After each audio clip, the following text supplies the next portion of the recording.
ओम शांति। आज प्रातः मुरली 25/5/26 बाप दादा मधुबन। मिठे बच्चे निज को निजे पचार जे मु कर्मेन्द्रियजित हेलिणी, कौन सी भी कर्मेन्द्रिय मते धोखा दौ नहीं तो।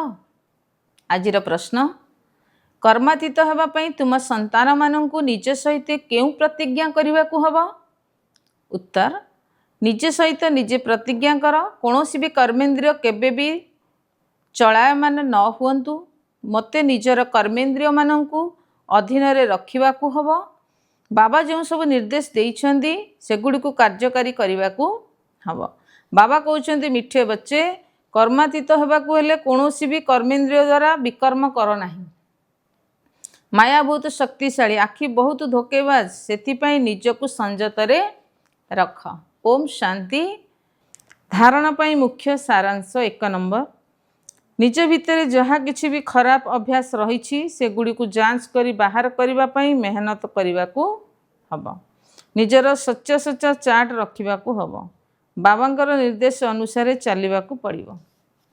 2 नंबर, एभली कौनसी कर्म करने अनुचित जहाँ द्वारा बाबांकर नाम बदनाम हब। निजर उन्नति विषय चिंता करने को हब। टिके भी कुदृष्टि रखिबार नहीं।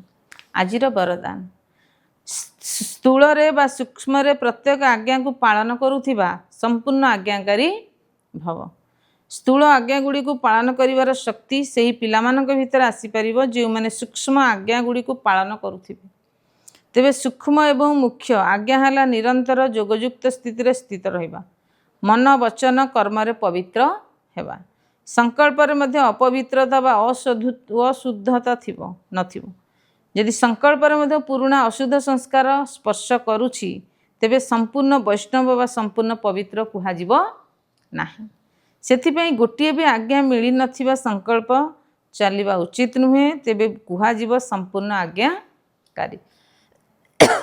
आजिर स्लोगान, बाबा को जानी दिल सहित बाबा कहिबा सबुठारु बड़ विशेषता अटे। अव्यक्त इशारे सर्वदा अचल अटल एवं एकर स्थितिर अनुभव कर। निजर स्थिति को एकरस करने कर्मयोगी हुआ।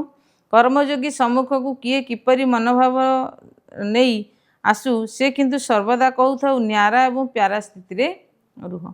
ज्ञान आधार जापर जे यही आत्मार यही पाठ चली से भल को भल मन करी साक्षी होई देखिबो एवं खराब को दयाशील होई दया दृष्टि देखिबा सहित ताकू परिवर्तन करी बार शुभ भावना शुभ कामना रखी साक्षी होई देखिबो। यह ही हेउची एकर स्थिति निर्माण करिवार आधार। ओम शांति।